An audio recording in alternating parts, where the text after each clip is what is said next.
Hello everyone, मेरा नाम doctor Jitendra Gupta है और मैं गवर्नमेंट मेडिकल ऑफिसर बरेली में पोस्टेड हूँ। देखिए दोस्तों, आजकल मेरे पास जो बहुत सारे ऐसे पेशेंट आ रहे हैं जिनको जोड़ों में दर्द, हाथ की उंगलियों में दर्द, मांसपेशियों में दर्द और नींद की दिक्कत बहुत हो रही है। और एक कंप्लेंट होती है, डॉक्टर साहब कभी फ्रेश फील नहीं करते, ऐसा लगता है थके थके। खासकर ये स्टूडेंट यंग एज के होते हैं, जो स्टूडेंट होते हैं या ऑफिस वर्कर टाइप के होते हैं। अब मैंने एक चीज़ नोटिस की इन लोगों में कि ये आखिर इस उम्र में क्यों हो रहा है, कम उम्र में क्यों हो रही है दिक्कत।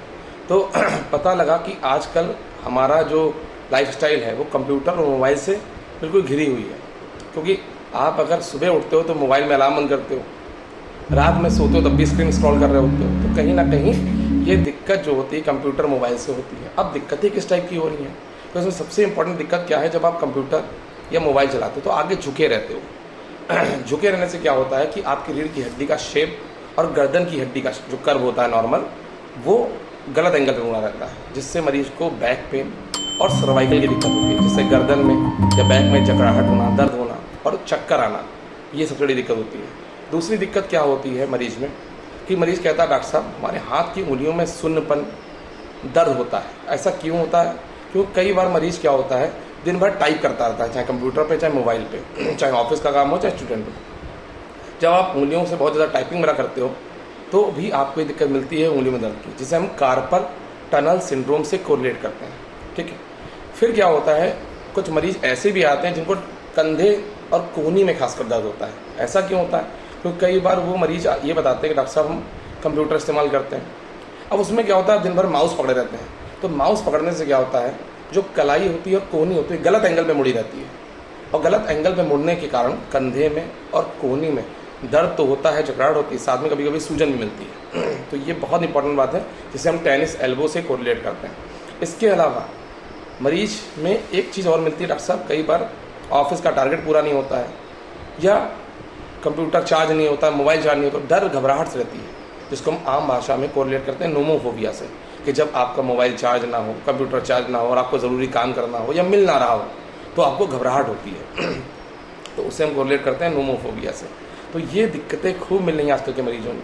एक जो सबसे बड़ी दिक्कत हो रही है कि डॉक्टर साहब कई बार तो क्या होता है, ब्लूटूथ लगाए होते हैं, ईयरफोन लगाए होते हैं, और नहीं भी लगा हो तो उसके बाद भी कान में घंटी जैसी आवाज़ सुनाई पड़ती है।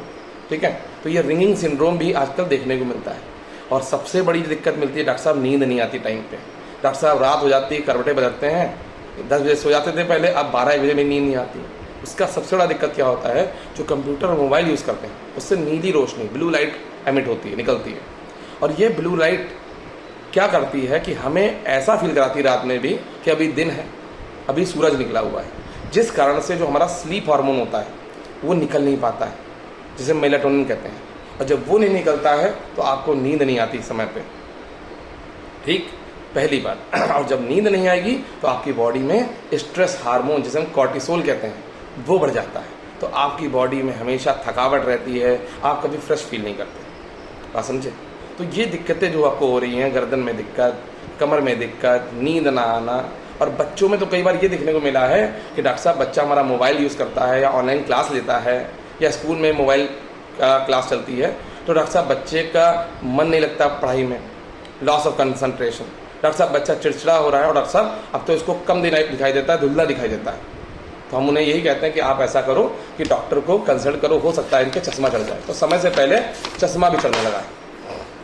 अब आते हैं कि सर आखिर इन सब चीज़ों के लिए क्या करें भाई, हमें क्या सोल्यूशन मिले। तो हम आपको कुछ 4-5 बातें बताएंगे जो अगर आप करोगे तो आपको बहुत लाभ मिलेगा। तो जिसमें सबसे पहली इंपॉर्टेंट चीज़ क्या है कि आप 20-20-20 का रूल फॉलो करें।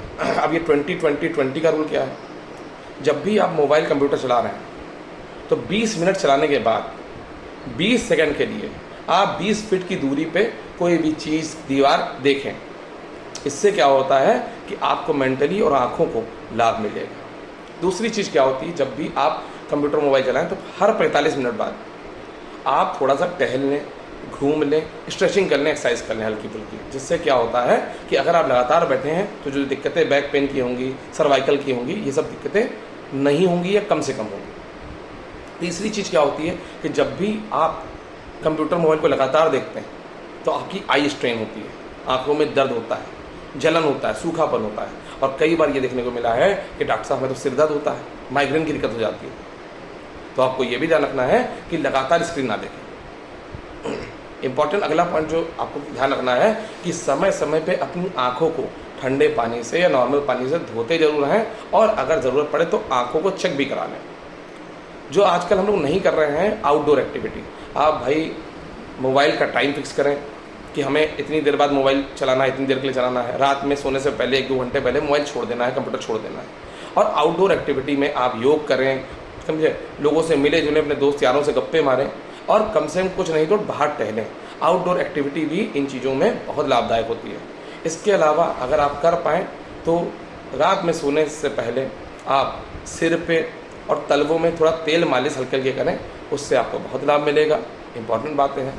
तो अगर आपको इन चीज़ों से बचना है, क्योंकि आज अगर आप नहीं समझोगे तो आपकी बॉडी में कॉर्टिसोल का लेवल बढ़ेगा, स्ट्रेस हार्मोन बढ़ेगा, और फ्यूचर में आपको BP, diabetes, anxiety, depression, insomnia, नींद की दिक्कत ये बनेगी और आपकी दिक्कत बढ़ेगी। तो आप लोग समझिए, जो दिक्कतें आपको हो रही हैं उनको ठीक करने के लिए जो भी हमने चीज़ें बताई हैं आपको, वो करें।